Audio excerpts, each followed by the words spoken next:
I want to go back a little bit to the origin story. So you sign up for the police department, you're doing your thing. How does it come to be that somebody approaches you and be like, hey, you know what we think you'd be great at? Undercover work. You know what we think you'd be great at is wearing fewer clothes. Like, is that an awkward conversation or what? It's wild because, I was the only woman on my squad for many years. Back then, there wasn't a lot of women on the department. So it kind of came down to eeny, meeny, miny, mo. It's going to be me or Joe, so who's going to be doing that work? And, and the situation is, we were coming off of, there was a renowned serial killer, the Green River Killer, who had killed 70 women over a span of 10 years. And serial killers have very distinct ways of how they kill people. And I believe like 20 of them happened in San Diego, which is the area that I worked. And what happens often is that there are copycat serial killers that start happening, and we started having that in our area. So it was very important for us to, really focus on identifying people in the area, making sure that that wasn't expanding and that, people were being safe. Because, a lot of the questions that we get is like, well, why are you focusing on prostitution? That's a victimless crime. Why are you not working on murder? Well, people don't realize that those things are all related. Right. And the things that are attracted to that area. And when you work in vice and in the whole prostitution, you've got people who connect with them, who do business with them, that are doing other criminal activities. So whether it's money laundering or, child trafficking, sometimes, robbery. And so when we do details of arresting people for prostitution, we're able to put them at a time and place so that if a, robbery or murder or something happens within a couple blocks, we can definitively say that they were in the area and that they were there. So our whole objective in that undercover assignment was to arrest as many men as we could a night to be able to put them in a certain place. So I would arrest like 34 men a night to be able and, to build this bank of knowledge that allowed us to, it was actually through undercover prostitution that the Green River Killer was actually killed, because he was actually stopped twice during this time of his series, and we're able to connect him with DNA and with crime. So there's a lot of method to the madness when it comes to undercover work and how many things that you can solve. Because if you can solve people that do serial, either like a serial robber or a rapist or a murderer, then you are taking out massive amounts of crime that just one person does. It's so funny. There's so many different directions I would love to go here. Now I'm mad that we don't have 5 hours because I have an ex-girlfriend who's one of the strongest women I've ever met, and she's a detective for LAPD. And we've had these conversations where it's like the libertarian in me says, well, yeah, prostitution, drugs, it's your body, do whatever you want. But then when you go one step deeper and you're like the human trafficking, the abuse, the to your point, the crime that is all interwoven into this world. It's like some libertarians will say, well, just make it totally legal and all that goes away. And then some people who are more realistic and a little bit more probably right leaning like myself is like, no, it doesn't go away. Like the human trafficking is there. The abuse side of it is there. So it's a really fundamentally hard issue for libertarians to think through, because I want people to do whatever they want to do. But I also realize, to what you're saying, is like you arrest 30 guys a night for prostitution. Oh, it also turns out 10 of them are beating their wife and 4 of them are trafficking drugs and 2 of them are trafficking humans. Like, that's a real problem. Right. Yeah. It always goes deeper than the surface. And it's like everything in life.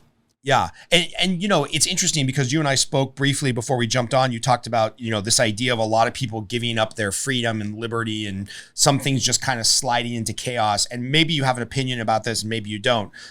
My opinion is that, especially in LA County, San Francisco, where they've now effectively decriminalized the smaller stuff. If you steal something under $1,000, they're not going to prosecute you. And if you're trespassing, they're not going to prosecute you. And they're basically telling the police force, like, don't bother with any of these low-lying crimes. Having worked in that area for a large percentage of your life, do you see a correlation of those people who, steal a case of beer, escalate to this, escalate to that, escalate to this, eventually become career criminals? Or is like our district attorney here in Los Angeles, in your opinion, on the right track where he's like, hey, let's not incarcerate all these people for petty crimes and let's go after the big stuff? Or does the little stuff become the big stuff in your police experience? Yeah, in my opinion, the little stuff becomes the big stuff. And when I say little stuff, when they say, petty crime, it's up to $1,000. Now, if you're a small business owner and you've got people who go, hey, you can't touch me, I'm going to come in and shoplift in your place every day and I'm going to get a ticket for it, that affects your business, right? And that is your economy. And this is where we're talking about, what are your rights and your freedoms. And I think one of the things that we've gotten away from is people to really understand, like, what are their constitutional rights and, what is it that government is actually here to do?